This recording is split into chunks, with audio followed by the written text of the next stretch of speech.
The elderly widow volunteers at Soup Kitchen. Miraculous reunion with long-lost love follows, though Margaret Sullivan doesn't yet know it as she pulls her threadbare wool coat tighter against the December chill. 67 winters have taught her that some kinds of cold settle deeper than others. This particular cold, the one that had taken residence in her bones since Arthur's passing 3 years ago, seemed immune to thermostats and woolen layers.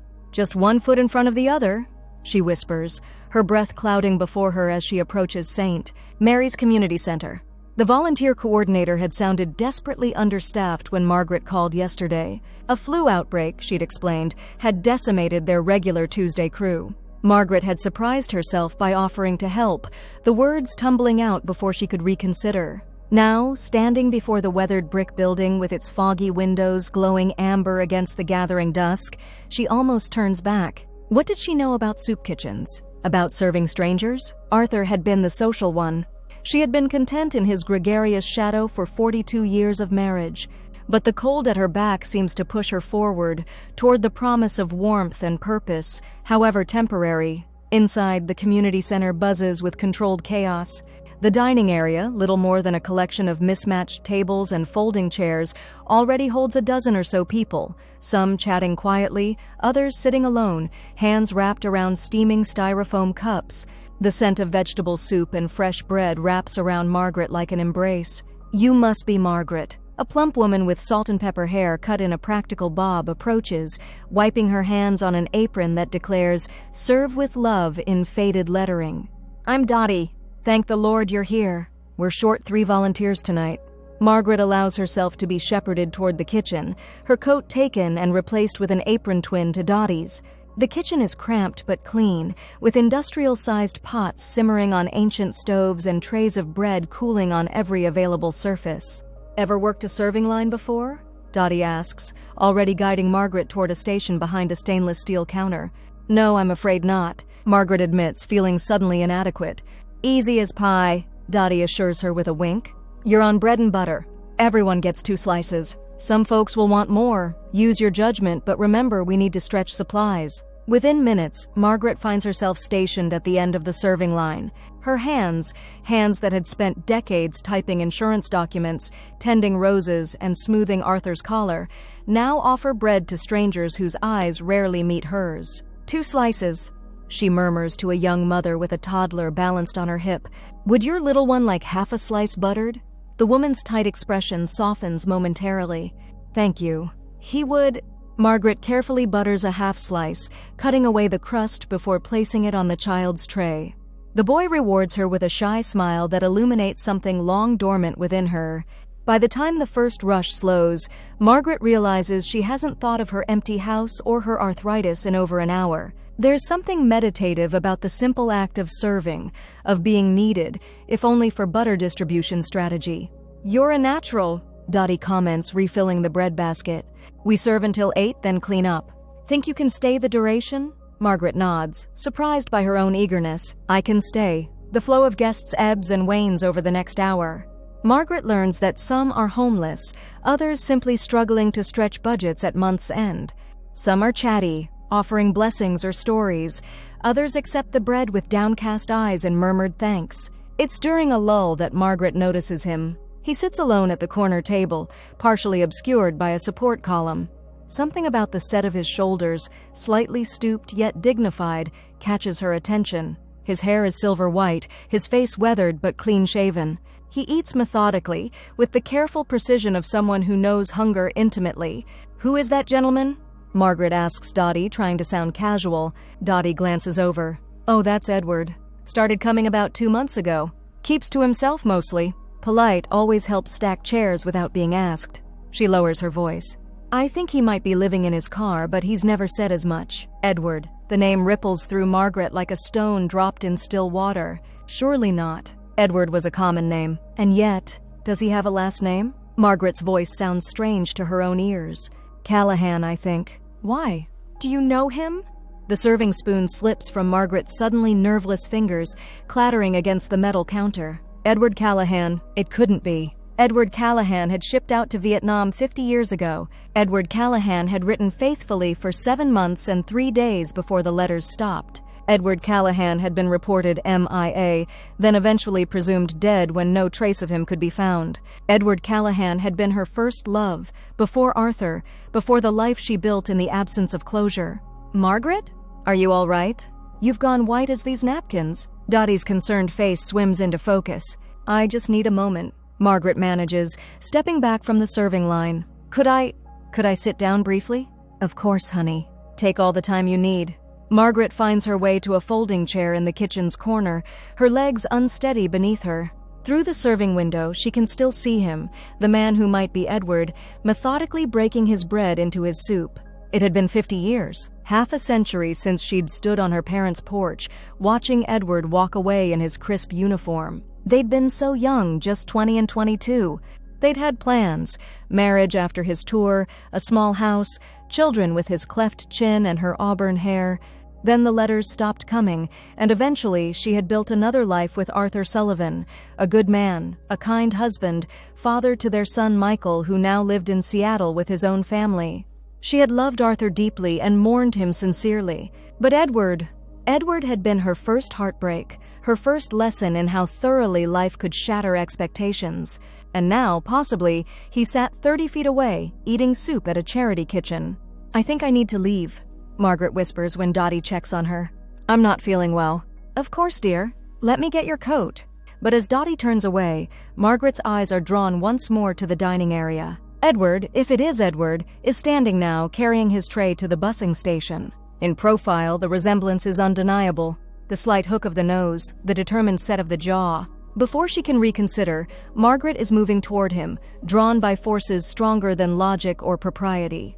"Excuse me," she says, her voice barely audible over the dining room's ambient noise. He doesn't hear her at first, focused on carefully separating his recyclables from trash. "Excuse me," she tries again, louder.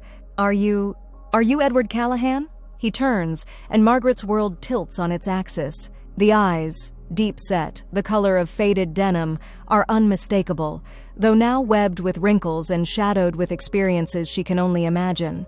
Recognition doesn't dawn immediately in those eyes. They regard her with polite inquiry, then confusion, then, like the sun breaking through clouds after a long storm, widening awareness. "Maggie?" he whispers, using the name only he had ever called her. "Maggie Sullivan?" "It was Margaret Hayes back then," she corrects automatically, then wants to laugh at the absurdity of it. 50 years vanished, and she's correcting him on her maiden name. His hand, work roughened with a slight tremor, reaches halfway toward her, then falls back to his side.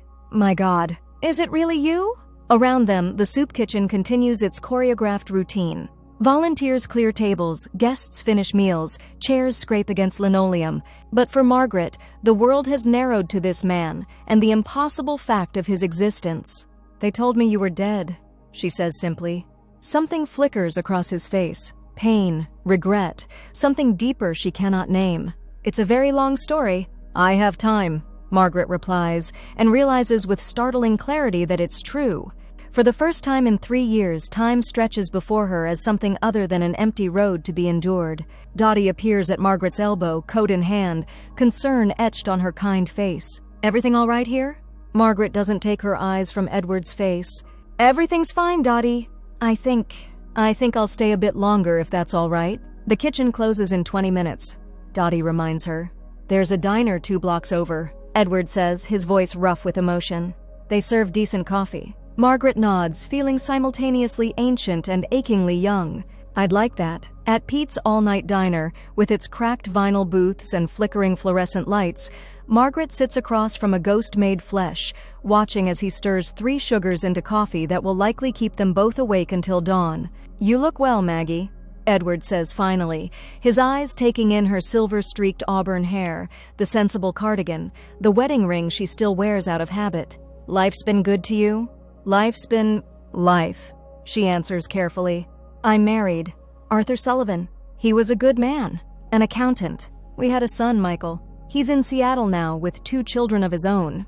She doesn't mention that Arthur died from a sudden heart attack 3 years ago, or that Michael calls dutifully every Sunday but hasn't visited in 18 months. Edward nods, absorbing this information like a man receiving news from a distant country.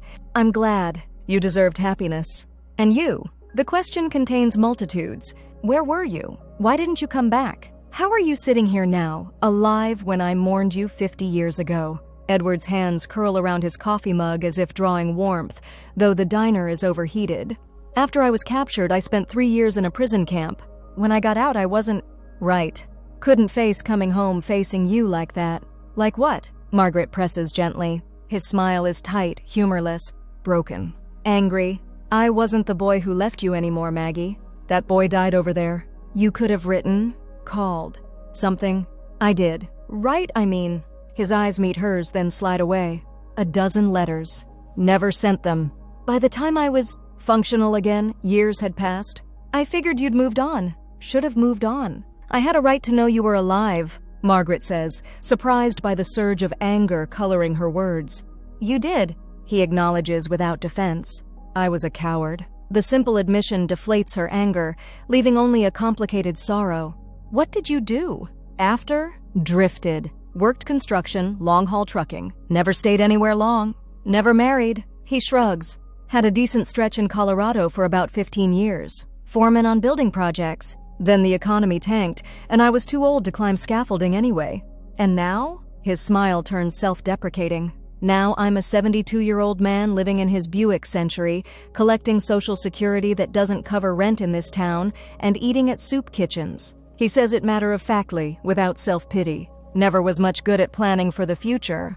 Margaret absorbs this, thinking of her modest but comfortable ranch house, the pension Arthur left her, the routines that have defined her retirement. The contrast is stark, painful. What brought you back here after all this time?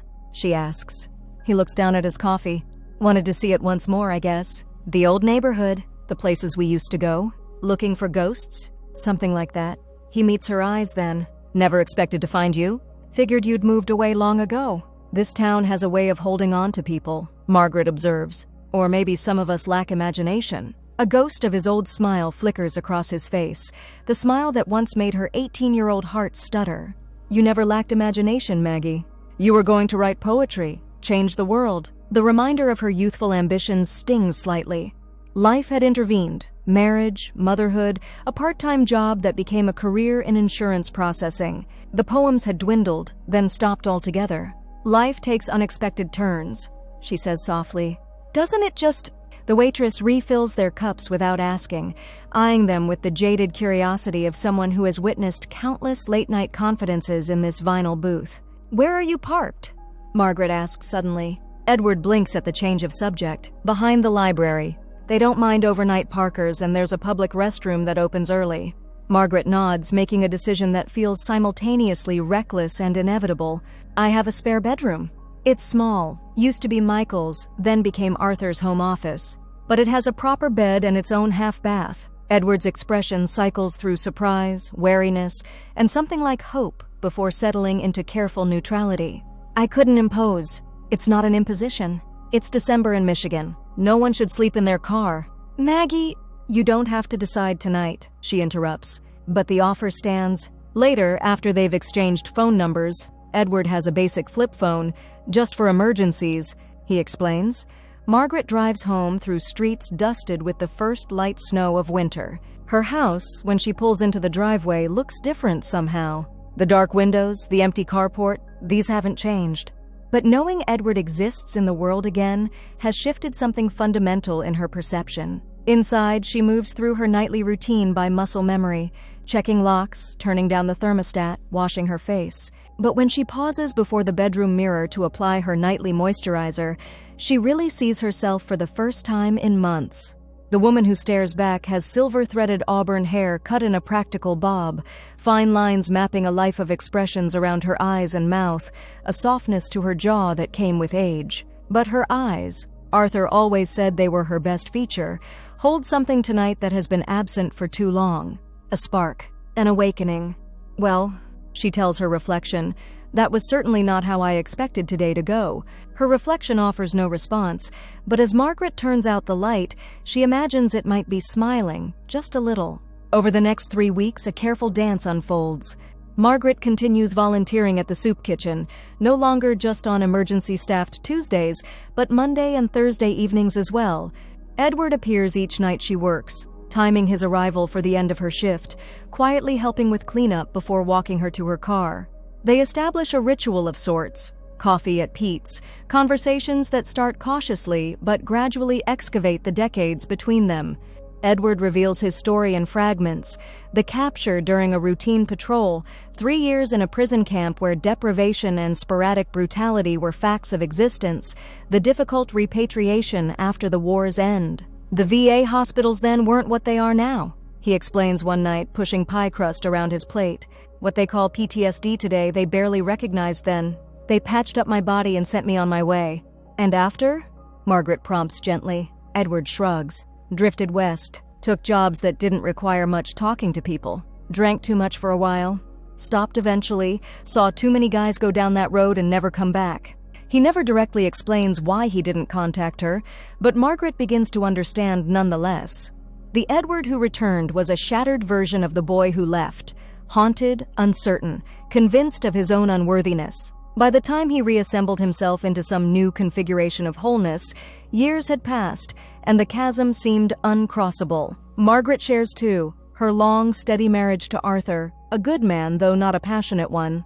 Their son, Michael, born after 3 miscarriages, had nearly extinguished hope. Her job at Farmers Insurance, processing claims for 32 years until retirement.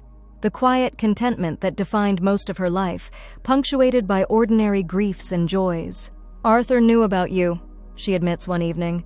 Not everything, but that there was someone before, someone who didn't come back from Vietnam. Edward absorbs this with a slow nod. He was good to you? Very. He was kind, responsible, devoted. She smiles faintly. Not very exciting, but excitement is overrated as you get older. And you loved him?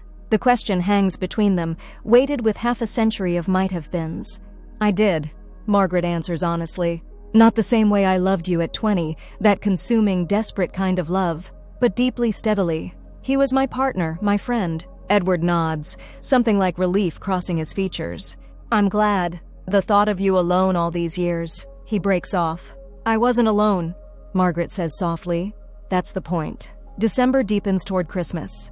Margaret invites Edward for dinner at her house, a line crossed, an acknowledgement that their reconnection is evolving beyond coffee shop reminiscence. He arrives with a small potted pine, decorated with miniature ornaments. Not presuming you don't have a proper tree, he explains awkwardly. Just thought, it being your first Christmas without, well, maybe some fresh greenery would be nice.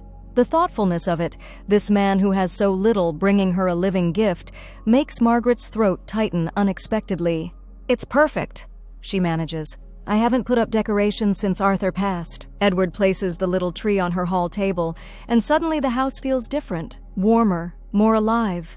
Dinner is pot roast. Nothing fancy, but Edward eats with the appreciation of someone who knows food insecurity. Afterward, they wash dishes side by side, falling into an easy rhythm that belies their decades apart. I should get going, Edward says finally, drying his hands. It's starting to snow again. Margaret looks out the kitchen window at fat flakes swirling in the porch light. Where's your car parked tonight?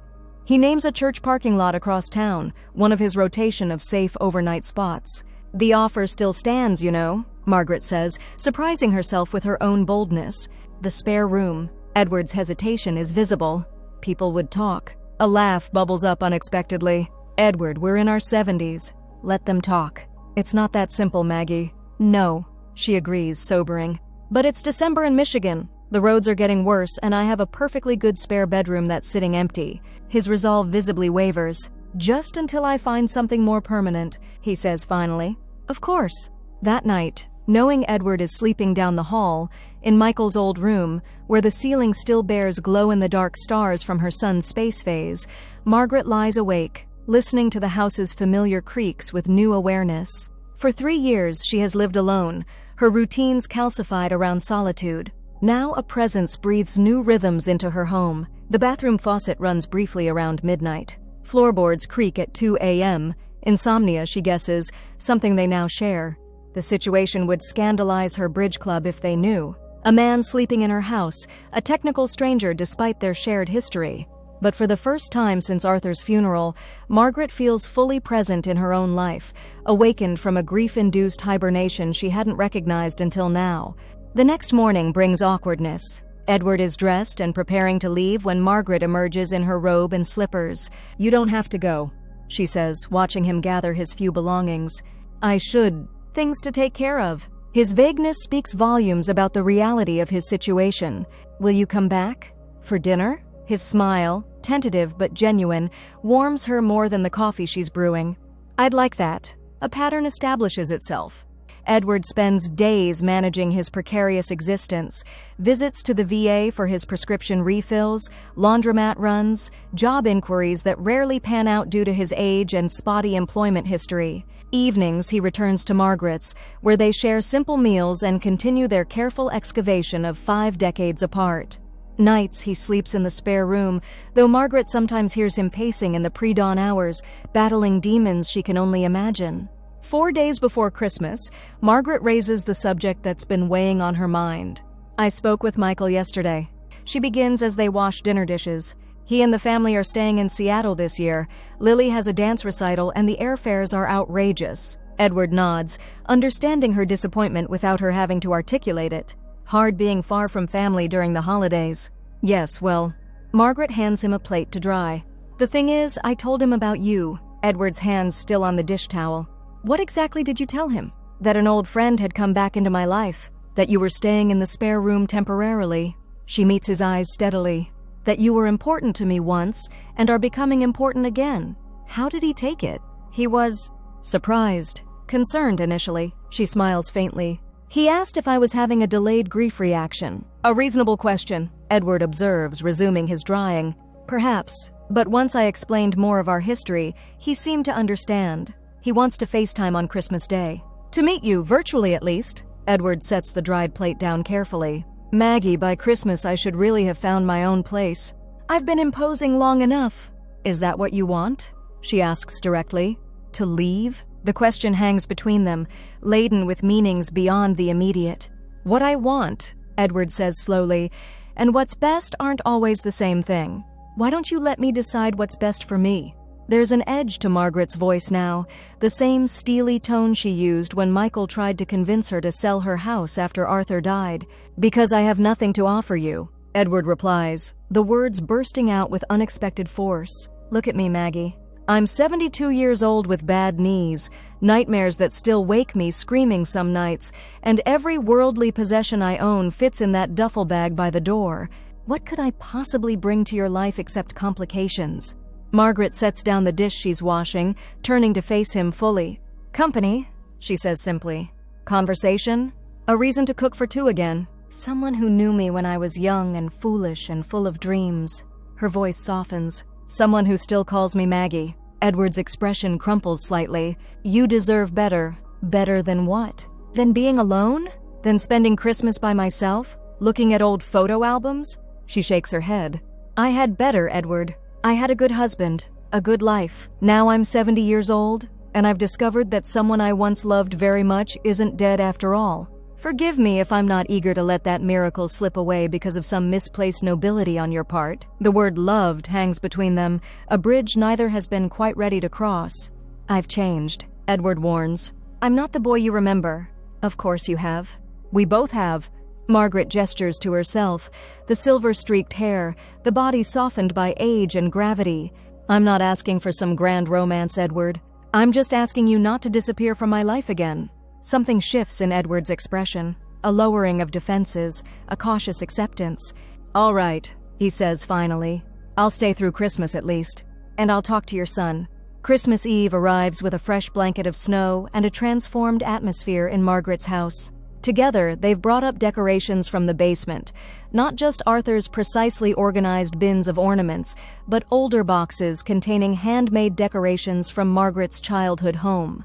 "My mother made this angel when I was 5, Margaret explains, unwrapping tissue from a small fabric doll with yellowed lace wings. "She topped our tree every year until I moved out, then Mom gave her to me for my first Christmas with Arthur." Edward handles the angel with reverence. "She belongs on top of a proper tree, not that little potted one I brought," which is how they find themselves on Christmas Eve morning at Johnson's tree farm, selecting a modest Fraser fir that fits perfectly in the living room corner.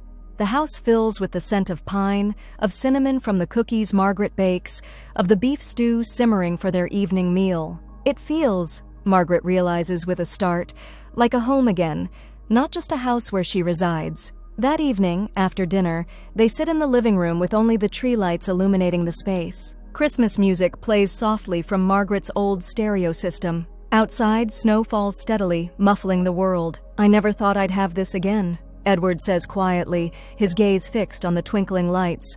"A Christmas tree?" "A Christmas," he corrects. "A real one with someone who matters." Margaret feels something shift between them, the careful boundaries they've maintained bending like frost-softened branches. "Dance with me?" she asks impulsively as Nat King Cole croons about chestnuts and open fires. Edward looks startled, then uncertain. "My knees." "We'll sway, not jitterbug," she promises, standing and extending her hand. After a moment's hesitation, he takes it, rising with the careful movement of someone accustomed to managing chronic pain. Margaret leads him to the small open space beside the tree, placing one hand lightly on his shoulder. His hand settles tentatively at her waist. They move in small, careful circles, barely dancing, mostly just swaying together in the glow of Christmas lights. Edward smells of the sandalwood soap Margaret keeps in the guest bathroom, of laundry detergent, and faintly of the pine tree they decorated. Familiar and unfamiliar all at once. "I've thought of you," Edward admits, his voice low near her ear. "Over the years. Wondered where you were, what your life became." "You could have found out," Margaret points out, but without rancor now. "I know." His hand tightens slightly at her waist. "I convinced myself you were better off without the mess I'd become. Easier to let you go, let you have the life you deserved. And now?" Edward pulls back slightly to meet her eyes. "Now I think I was a coward. Too afraid of rejection to risk finding you. And if you had found me, while Arthur was alive, I would have walked away," he says without hesitation. "Would never have interfered with your marriage." The certainty in his voice reassures her. Whatever Edward has become through his hard years, he remains a man of principle. "Well," Margaret says softly, "you're here now." Something changes in Edward's expression, a softening, a surrender. Slowly, giving her every opportunity to pull away, he leans down and brushes his lips against hers. The kiss is gentle, tentative, over almost before it begins. Yet it sends a cascade of sensation through Margaret, not the heated rush of youthful passion, but something deeper, a recognition of possibility thought long extinguished. Edward steps back, uncertainty in his eyes. "I shouldn't have—" Margaret silences him with a finger to his lips. "Yes, you should have." She smiles. 50 years late, but who's counting?" His answering smile, the full, unguarded one that still transforms his weathered face, is a gift greater than any beneath their tree. Later, they say goodnight at her bedroom door, both acknowledging without words that some transitions cannot be rushed, that they have time now to rediscover each other properly. Christmas morning dawns clear and cold. Margaret wakes to the smell of coffee brewing, another small miracle, someone else starting the day in her kitchen. She finds Edward at the stove, attempting pancakes with more enthusiasm than skill. "Merry Christmas," he says, looking up with a smile that makes her heart skip like a girl's. "I'm afraid I'm making a mess of your kitchen." "Merry Christmas," she returns, accepting both a coffee mug and a quick kiss. And kitchens are meant for messes. After breakfast, they exchange modest gifts, a leather wallet for Edward to replace his tattered one, a soft cashmere scarf for Margaret that must have consumed most of his monthly Social Security check. The generosity of it brings tears to her eyes. "It's too much," she protests. "Let me give you something beautiful," he counters. "I've waited half a century to have the chance." The FaceTime call with Michael and his family goes surprisingly well. Her son, initially reserved, warms to Edward's straightforward manner. The grandchildren, Lily and Ethan, are more interested in showing off their new toys than interrogating their grandmother's companion, which helps ease the potentially awkward conversation. "He seems nice, Mom," Michael says during a moment when Edward has stepped away. "Just be careful, okay? You don't really know him anymore." "I'm getting to know him," Margaret corrects gently. "And yes, I'll be careful." After the call ends, Margaret finds Edward standing by the living room window, watching neighborhood children test new sleds on the gentle slope of the park across the street. "Everything okay with your son?" he asks without turning. "Yes." He's concerned, naturally, but he trusts my judgment. Edward nods, still watching the children. "I've been thinking about what happens after the holidays." Margaret's heart constricts. "Oh? My VA benefits?" He turns to face her now. "I've been talking with a caseworker. There's a housing assistance program I qualify for. Could help with an apartment deposit, even subsidize rent for a while? I see. Margaret works to keep her voice neutral, though disappointment settles heavy in her chest. The thing is, Edward continues, moving closer, I don't want to leave. Not if you'll have me, Hope flutters cautiously. For how long? As long as you'll let me stay. His eyes, that familiar faded denim blue, hold hers steadily. I'm not proposing, not yet anyway. That would be rushing things. But I'd like to keep making you pancakes. Keep hearing you humming in the garden when spring comes. Keep discovering who you've become these past 50 years. Margaret feels tears threatening.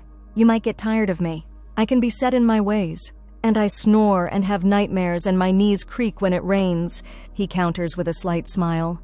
We're not perfect, Maggie. Just perfectly timed, finally. What would we tell people? It's a practical concern, though secondary to the joy expanding in her chest. Edward shrugs. The truth, that we loved each other once, long ago, that fate gave us a second chance.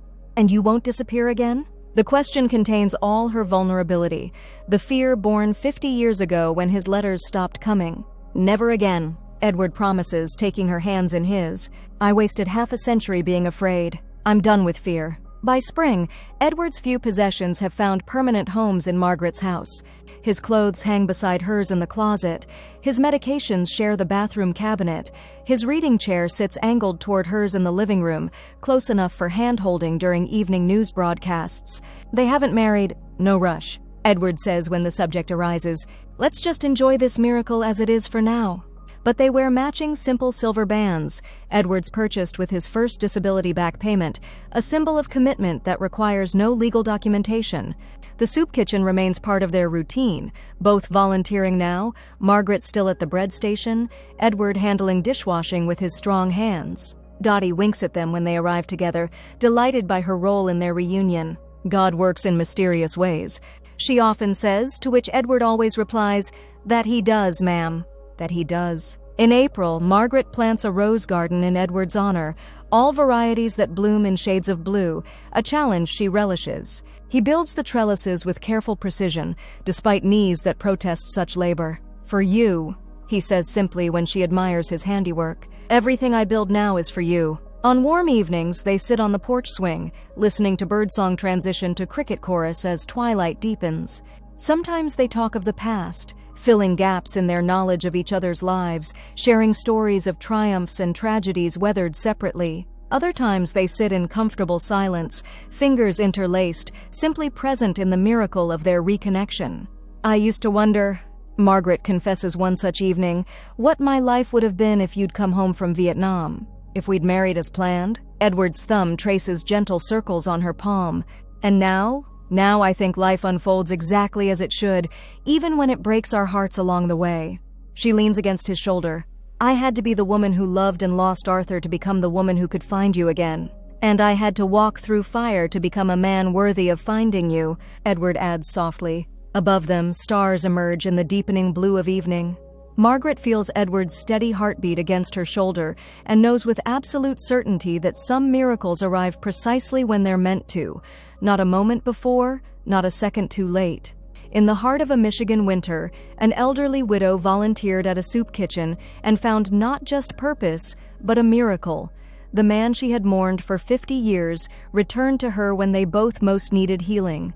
Their reunion wasn't the passionate reconnection of youth, but something finer, a second chance tempered by time and loss, made precious by the wisdom of years and the unexpected gift of days yet to be shared. Some might call it coincidence, others fate, but Margaret and Edward simply call it grace, the kind that finds us when we step beyond the boundaries of our solitude and open our hearts to the possibility that life's greatest chapters may yet be unwritten, even in winter's deepest chill.